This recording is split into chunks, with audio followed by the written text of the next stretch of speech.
జగన్ రెడ్డి నివాసం ఉండడానికే రుషికొండ ప్యాలెస్ ను కట్టారని ఉప ముఖ్యమంత్రి పవన్ కళ్యాణ్ సంచలన ఆరోపణలు చేశారు.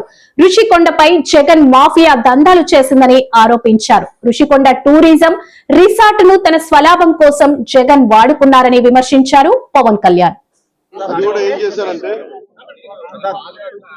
ఎక్స్టెన్షన్ ఆఫ్ ఎగ్జిస్టింగ్ రిసార్ట్ కింద చెప్పారు వాళ్ళు గవర్నమెంట్ జీవోలో ఏముందంటే existence redevelopment of existence resort. That's how they have raised the bill.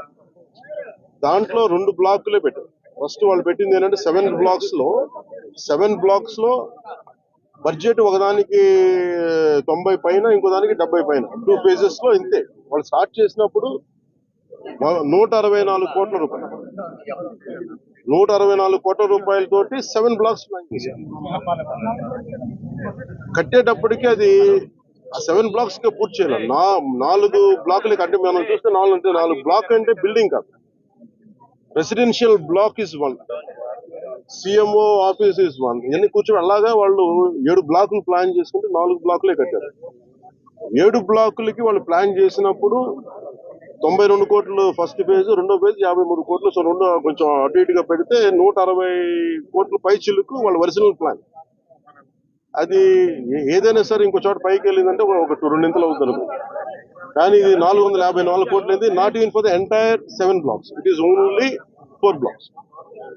4 బ్లాకులకే 454 కోట్లు అయింది. ఒరిజినల్ ప్లాన్ 92 కోట్లు ఫస్ట్ ఫేజ్, సెకండ్ ఫేజ్. దీనికి లోపలికి వెళ్ళి చూసి నేను వచ్చినప్పటి నుంచి కూడా మమ్మల్ని గత కాలం రానివ్వలేదు. ఇప్పుడు ఏమైపోయింది, ఒక డ్యామేజ్ జరిగిపోయింది. రుషికొండ ఒకప్పుడు ఇక్కడ రిసార్ట్స్ ఉన్నప్పుడు టూరిజం మన శాఖకి ఆదాయం 7 కోట్లు ఉంది. సో 7 కోట్ల ఆదాయం కోల్పోగా ఇప్పుడు అదనపు భారం 453 కోట్లు పడి ఇప్పుడు కరెంటు బిల్లు ఆదాయం మన సంవత్సరానికి కట్టాల్సిన ఇంకా ఉపయోగించకుండానే జస్ట్ అది లైట్ లేసి అప్పుడప్పుడు ఏసీ ఆన్ చేయడానికి ఉట్టినే జస్ట్ ఆన్ చేసి ఆఫ్ చేయడానికి పనిచేస్తున్నది సక్రమంగా అనుకోవడానికి అది సంవత్సరానికి ఒక 1 కోటి రూపాయల పైన 15 లక్షలు అవుతుంది. దాన్ని బట్టి అర్థం ఈ మెయింటెనెన్స్ వీటికి 1.5 కోటి అవుతుంది, జస్ట్ మేయర్ మెయింటెనెన్స్. ఇదివరకు 7 కోట్ల ఆదాయం. ఇప్పుడు మేము అన్ని చూసిన తర్వాత లోపల వెళ్ళి పర్యవేక్షిస్తే ఇప్పుడు దాకా అది వాళ్ళు డ్యామేజ్ చేశారు.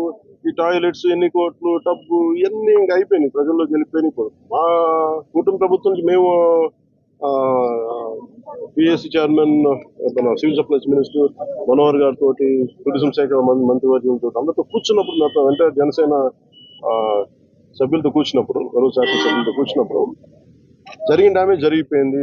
తొలచాల్సిన కొండ తొలిచేశారు, పాడు చేశారు. ఓకే, వీటన్నిటిని మించి ఇప్పుడు మన ముందు ఏముందంటే దీన్ని how well we can utilize 400 change చెప్పి ఎలా పెట్టాలి. చాలాసార్లు అనేక మార్లు మేము కేబినెట్ మీటింగ్ చర్చించాం. ముఖ్యమంత్రి గారు కూడా దీని మీద ఎలా చేయాలనేది ఆయన అందరిని అడుగుతూ ఉన్నారు. సో మేము ఈ పర్యటన తాలూకు ముఖ్య ఉద్దేశం ఏంటంటే, ఈ పర్యటన ద్వారా ఫస్ట్ మేము అసలు ఏం చేయాలనేది మాకు ఇది ఇండివిజువల్ కుటుంబ ప్రభుత్వం కాబట్టి జనసేన పార్టీ తరఫు నుంచి వాట్ ఈస్ అవర్ అనేది, అంటే వాట్ ఈస్ అవర్ వ్యూ అనడానికి మనం ఇక్కడి నుంచి మంగళగిరిలో కూర్చోనో లేదంటే ఇంకా ఊళ్ళో కూర్చొని చేయడం, ప్రత్యక్షంగా ఒకసారి ఫీల్డ్ విజిట్ చేసి వచ్చే పరిష్కారం వేరుంటుంది.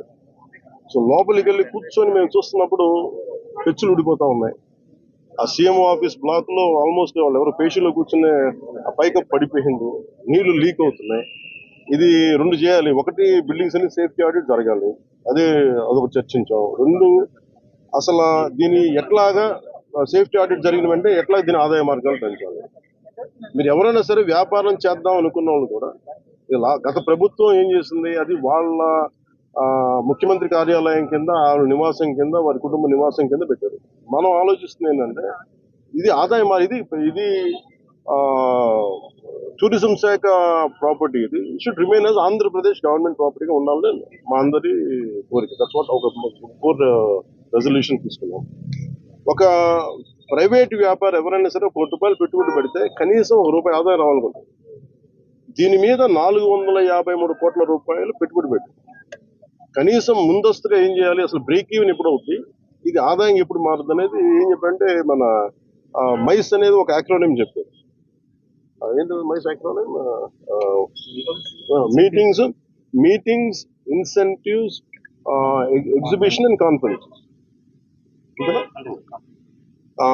ఇది ఏంటంటే Dubai is a MICE destination అంటారు. అలాగే వైజాగ్ ఇది మన మీటింగ్స్ కానీ లేదంటే ఏదైనా పెట్టుబడులు పెట్టడానికి ఇన్సెంటివ్స్ ఇవ్వడానికి కానీ లేదంటే కాన్ఫరెన్స్ పెట్టుకోవడానికి బ్యూటిఫుల్ ప్లేస్ కాన్ఫరెన్స్ పెట్టుకోవడానికి లేదంటే ఎగ్జిబిషన్స్ పెట్టుకోవడానికి వీటన్నిటికీ కూడా డెస్టినేషన్ మ్యారేజ్ వీటన్నిటికీ ఉంటుంది. దాంట్లో భాగంగానే దీన్ని మైస్ ఈవెంట్ టోటల్ పాలసీలు దీన్ని పెడితే బాగుంటుందని కోరిక. అలా కాకుండా మనం 453 కోట్లు పెట్టి దీన్ని ఒక ఎగ్జిబిషన్ లాగా అందరూ అంటే మేము ఇచ్చిన మేజర్ ప్రపోజల్ ఏంటంటే మేము తీసుకున్న మేజర్ రెజల్యూషన్ ఏంటంటే it is not about football. మనం టికెట్లు పెట్టేస్తే ఎంత వస్తుంది బాగా ఉంటుంది తప్ప ఈ 450 అంటే నేను ప్రభుత్వం should think like proper business. నేను టూరిజం శాఖ కూడా అదే చెప్పాను. మీరు 453 కోట్లు ప్రజాధనం పెడితే 453 కోట్లు ఎప్పుడు బ్రేక్ ఇన్ అవుతే అది ఎప్పుడు ఆదాయం వస్తుంది.